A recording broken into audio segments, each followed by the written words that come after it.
Alasan timnas Indonesia wajib menang besar lawan Brunei Darussalam. Pertama, unggul kualitas. Sudah dari sejak dahulu kualitas Indonesia berada di atas Brunei Darussalam. Skor-skor besar pun pernah ditorehkan para punggawa skuad Garuda. Di laga nanti, Egy Maulana Fikri dan kawan-kawan tentu tak ingin tradisi dari sejarah sepak bola Indonesia atas Brunei ternoda. Hanya tinggal menanti bagaimana permainan timnas Indonesia padu dan menjadikan gawang Brunei sebagai lumbung gol di Piala AFF 2022. Kedua, membangkitkan mental skuad Garuda. Timnas Indonesia banyak berisi para pemain muda dengan usia di bawah 25 tahun. Emosi pemain masih belum stabil saat permainan tak berjalan sesuai rencana.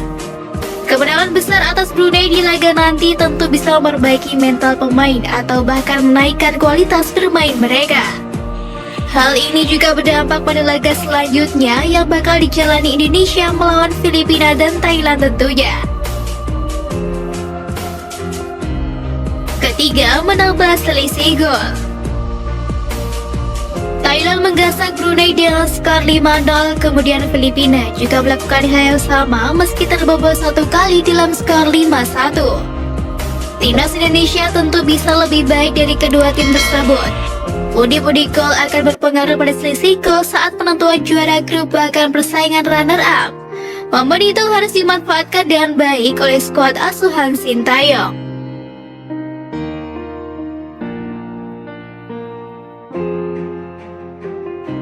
Media Korea Selatan yakin Sintayong bahwa timnas Indonesia melangkah jauh.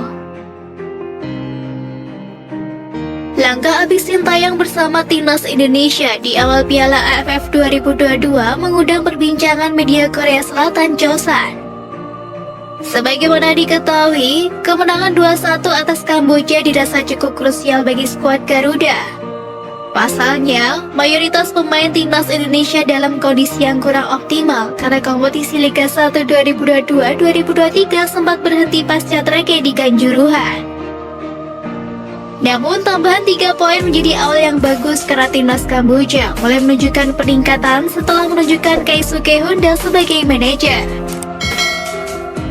Media Korea Selatan Chosan pun lantas menyoroti 3 pelatih yang berasal dari Korea Selatan, yakni Sintayong, Park Hang-seo, dan Kim Pan-gon.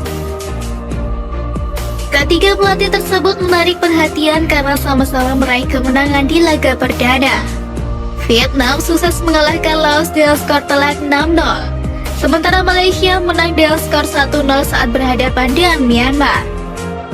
Dalam laporannya, Chosan memprediksi jika langkah Sintayong bersama timnas Indonesia bisa panjang di Piala AFF 2022. Bahkan, pelatih berusia 52 tahun ini diprediksi akan bertemu dengan pelatih asal Korea Selatan lain di babak semifinal.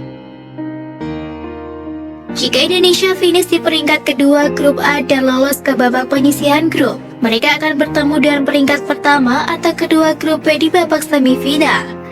Tampaknya mustahil untuk mengesampingkan kemungkinan bahwa para pelatih asal Korea akan dengan lancar mengumpulkan poin di pertandingan grup yang tersisa dan bersaing untuk mendapatkan supremasi di semifinal atau final.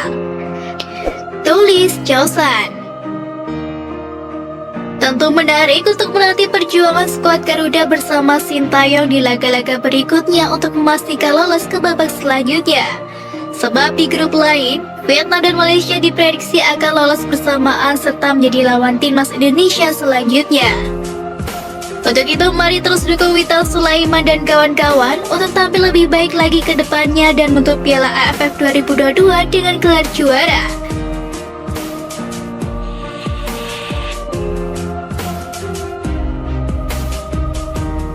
Sein Patinama respon kemenangan pertama skuad Garuda. Keberhasilan timnas Indonesia meraih kemenangan atas Kamboja di laga perdana Piala AFF 2022 menyita perhatian tersendiri bagi calon pemain naturalisasi Sein Patinama. Sebagaimana diketahui, skuad asuhan Sintayong berhasil menang dengan skor 2-1 di pertandingan yang digelar di Stadion Utama GBK melalui kedua pemain abroad, yakni Egy Maulana Fikri dan Witan Sulaiman. Sejumlah pihak pun menanggapi kemenangan timnas Indonesia tersebut. Banyak yang menyayangkan skuad Garuda hanya bisa menang dengan skor tipis. Namun tak sedikit pula yang menganggap Sintayong masih menyimpan strategi untuk laga berikutnya. Sebab Sintayong menggunakan pakem formasi yang berbeda dan masih menyimpan beberapa bintang seperti Rahmat Irianto, Rizky Ridho, bahkan striker debutan Ramadan Sananta. Melalui instastory pribadinya, Stein Batinama pun memberikan respon berkelas. Pemain keturunan tersebut memposting ulang unggahan PSSI yang mengunggah hasil akhir timnas Indonesia versus Kamboja di Piala AFF 2022 dan diimbui ucapan kemenangan pertama. Stein Batinama tampak senang dengan performa skuad Garuda di laga perdana. Sebab kemenangan pertama yang sulit didapatkan membuat Sintayong mengerti kekurangan timnas Indonesia untuk menghadapi laga-laga selanjutnya.